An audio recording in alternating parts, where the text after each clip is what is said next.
Hey guys, welcome to Blooming Crochet. Do you want to learn how to crochet, but you don't know anything about it? Well, today I'm going to cover everything you need to know about crocheting at a slow pace. Some of the topics we will go over are hooks and yarn types and sizes, how to hold a crochet needle and yarn, and most importantly, I will teach you how to crochet this little square. Once you know how to do this, you will basically be able to make anything from blankets to scarves. Now, let's get started. First, we are going to go over different types of hook sizes and different types of yarn sizes. As you can see, I have a big variety of hooks right here. Each of these hook sizes are for different things. Like, usually a bigger hook would be for bigger projects. Like if you want to do a blanket or a humongous plush stuffed animal of any sort. And usually the smaller hooks are for really anything that you would like to crochet, like from little amigurumi animals. Like, for instance, I made this little pineapple with a 4mm crochet hook. And now, here's a good tip. The bigger your crochet hook, the bigger your project is going to be, like turning out size-wise. As you can see, this I made with a 5mm crochet hook. But if I made this with a 4mm crochet hook, it would turn out to be smaller and the stitch sizes will be smaller. But if I use this, for instance, with a 6.5mm crochet hook, the stitches will be bigger. So it really all depends on whatever your pattern recommends or how big you want your project to be. That's a really good thing to keep in mind because I've had problems before of my projects being way bigger than what the picture advertises or too small. And that is just simply because your yarn hook is either too big or too small. And it's not much of a big problem. It's just make sure to always check your pattern and what they call for. Now I'm going to set these hooks aside and I want to show you how you can usually tell of what type of yarn goes with what type of hook size. So here I have my Red Heart Super Saver yarn, and it's set, and if you look down, it will usually say on the label what type of yarn it is, and yarn sizes can range from 0 to 6 usually, and this is a medium-sized 4. Now this is usually used for like little amigurumis, or if you want to make a sock or a scarf or whatever it is. It's usually big yarn is made for blankets and things like that.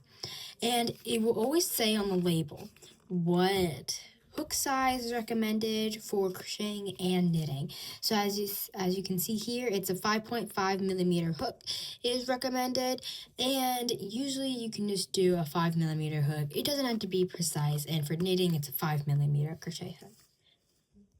Okay, now I'm going to set this all aside, and we are going to get into more important stuff. Like, I'm going to teach you right now how to hold your yarn needle and how to hold your yarn while crocheting. So for this, I'm going to be using a 5mm crochet hook. So I'm going to set all of these aside because I want to. And I have my yarn. Now, when you're crocheting, you always want to pull out your yarn from the middle. So look, I have my yarn here and I took the label off, but you don't have to, it's optional. There is usually a string in your yarn that is being pulled from the middle, and it's most recommended that you get the string that's pulled from the middle, but there will be another end part which is being pulled from the outside, so it will unravel it. Now it will prevent it from being more knots, but it also takes a long time because your yarn has to spin around. Unless if you have a yarn bowl, which I do not have, it would be more preferred to be used, the yarn that's being pulled out from the middle. Okay, so now I am right-handed. To hold your crochet hook, you're simply just going to hold it like a pencil. Seriously, that is it. Hold it like a pencil, and if that doesn't work for you, hold it like however you would hold a spoon or a pencil or whatever. In my case, I hold it like this, okay? And now, to hold the yarn, I just ignore this part because I just have to start it off, and I'll teach you how to make this loop later in the video. But to hold the yarn, what you want to do is you want to take the yarn and put it behind your pointer finger so it looks like so. You want to take the yarn, put it behind your pointer finger, and then put it over your middle finger and put the rest of it behind here. Now you have your tail, and what you're going to do, you're going to take your ring finger and your thumb, and then you're going to take the end and you're going to pinch it. Okay? You're going to pinch it like this. So you have your loop, and then basically you just pinch the yarn with your thumb, and then from here you can just start crocheting like normal. Okay? Let's go over that one more time. So you take the yarn and you put it in front of your middle finger, your pointer finger, and then you put it behind your middle finger, and then you just set it aside. So it should look like this, okay? And then you're going to take your ring finger and your thumb, and you're going to pinch the extra yarn that's right here. So then you can just start crocheting, like so, okay? Okay, now I am going to teach you how to crochet a chain and how to do a single crochet. Now, a single crochet is very commonly used for beginners, and if you want to make a blanket, a scarf, or even like a hat, you could use a single crochet.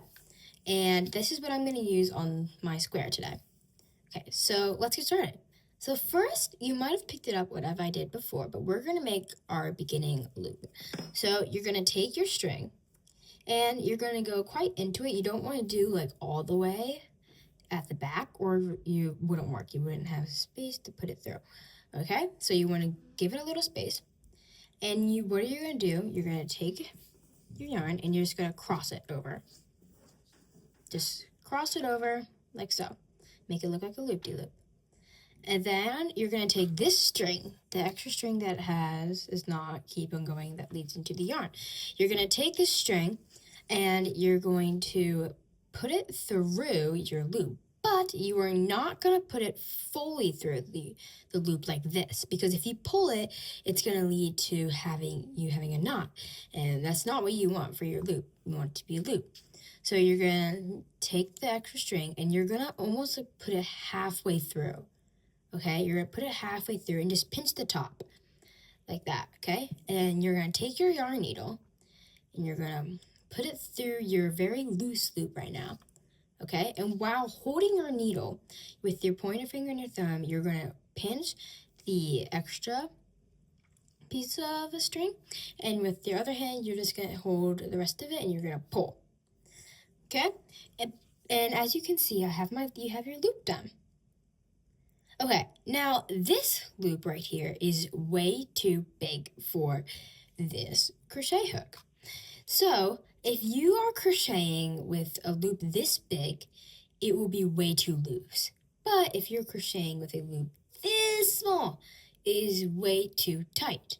So what you want to do, you want to pull it a little bit, but this is too loose. You're going to pull until you get just right, okay? So it's easy, it can come out of the hook easily, and you can put it in easily. Okay, so first you're going to get into your yarn holding position like this, and we are going to start crocheting a chain. Okay, so when you're crocheting a chain, the first thing you're going to start with is yarning over. So this is usually abbreviated to be YR8.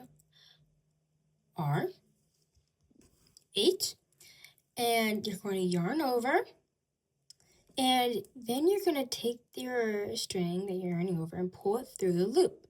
But when you have your crochet hook, you don't want to have it up towards the ceiling. You want to have it down towards the floor. So that's easier to have the yarn and pull it through the loop, like so. Let's do that again. So you have your loop and you want to yarn over, but you want to keep it down, not up, or you wouldn't be able to pull it through. It would be a little too hard. You want to yarn over, hook down, pull through. Yarn over, hook down, pull through. Yarn over, hook down, pull through. Yarn over, hook down, pull through. Okay?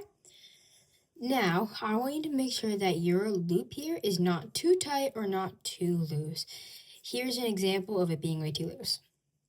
That is what it would look like if it was way too loose. If it was way too tight, you would not even be able to crochet. I mean, if you do, it would be very teeny, like that small. You don't want that to happen. So make sure that's the loop is at a good size. And we're going to continue, yarn over, pull through, yarn over, hook down, pull through, yarn over, hook down, pull through. So right now we have a total of 7 chains. And you want to make sure that you're counting along the way. And we're going to crochet 3 more. So you yarn over, hook down, pull through, yarn over, hook down, pull through, yarn over, hook down, pull through. So now we should have a total of 10 chains. We're going to chain 1 more, yarn over, hook down, pull through. And next we're going to start our single crochet. We are going to go into our second chain. Like we're going to flip our yarn and we're going to go into the second chain. So the second chain would be this one right here. This is the first one. This is the second one. The first one is the 11th stitch and we want there to be 10 stitches, so we go into the second one. So we're going to start a single crochet. In the back loop only, which is the loop that is facing away from you, we are going to insert our hook. You're going to yarn over. You're going to pull through one of the chains like this. Let's do that again. You're going to yarn over, hook down, pull through one of the chains. Not both of them, because that would be leading you to do a slip stitch. You don't want to do that.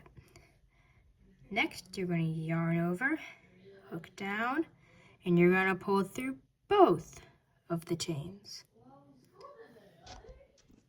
Next, you're going to insert your hook into the back loop only, yarn over, pull through one, yarn over, and pull through 2.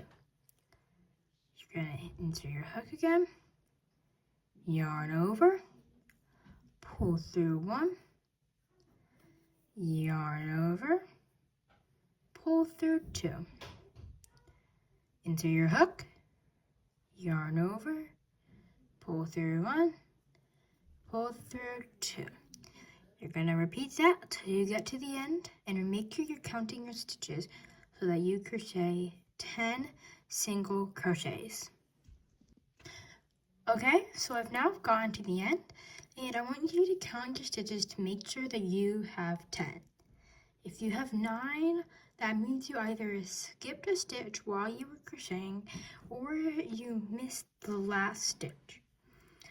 And if you know that you have not missed the last stitch, then go back and check to see if you missed one of the stitches while you were crocheting.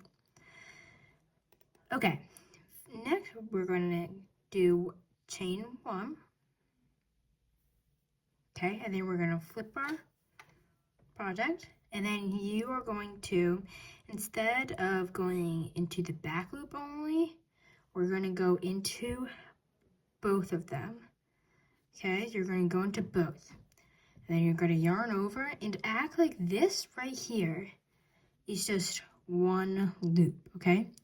So you're going to yarn over and pull through one. You're going to yarn over, pull through two. You're going to enter your loop into both of them. Yarn over, pull through one. Yarn over, pull through two. So it should start looking like this as you keep going. So into your hook, yarn over, pull through one, yarn over, pull through two. Into your hook, yarn over, pull through one, yarn over, pull through two. Alright, repeat that till you get to the end. Make sure you're counting your stitches to make sure that you still have 10 single crochets. Okay, now I've gotten to the end. And you're going to chain one. And you flip your project. And then you're going to insert your hook into the loop. Yarn over, pull through one. Yarn over, pull through two. And now you're going to go all the way to the end. And you're going to repeat that another time. And repeat that another time so that you in total have 5 rows. Right now we have 2 rows. This is a row. This is a row. So 1, 2. And make 3 more rows. So we have 5 rows in total. Okay, there is now 10 rows. 5 rows here. And you're going to crochet another 5. And if your project is slanting a little bit, that means that in one of your rows or multiple of your rows, you have skipped the last stitch. So you would have to go back and make sure that you did not skip the last stitch. And now we're going to continue for another 5 rows. And so then in total, there's going to be 10 rows. Okay, so you've now finished your 10 rows. To finish this off, we are going to fasten off our square. Now remember, if yours is slanted or going inward, then that means you skipped a stitch on the outside.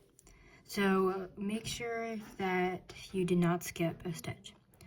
Okay, to fasten off, what you're going to do, you're going to take your scissors and you're going to cut off enough string that you would be able to have enough to sew in for later. Okay, and now you're going to take your loop and you're going to pull the loop a little bit and you're going to take the string and put it through the loop and pull. Okay, so now we have 2 strings. Next, we are going to use a tapestry needle, which is basically like a sewing needle, but the hole on the top of the needle is bigger, which is able to fit your thread more. So we're going to thread our yarn. So I've threaded my yarn and leave an extra tail at the bottom. And now what we're going to do, we're just going to sew the yarn in and out from the side. This is called sewing the edges in, because if whatever you're making, if it's either a blanket or a little animal or a hat or whatever it is, you're probably going to know how to do this to crochet whatever you're making, so that the tail, see it's right here, is not showing. And then at the end you can just try to finger sew it in so that it is almost barely visible. There you go. And now we're going to do the same thing for the end tail right here. So we're going to thread it through. Now you're going to sew in and out just like you did with the other thread. Pause the video if needed. Remember, at the end, you finger sew it in, then pull it a little bit. And there you have it. You just learned how to crochet your first square. Now, it may not look as good as this one, and don't be discouraged. All you have to do is just practice. When I first started, geez, it was terrible, and it took me a very long time to get it just right. Well, thank you for watching this video. Please subscribe and like, and see you on my next videos. Bye.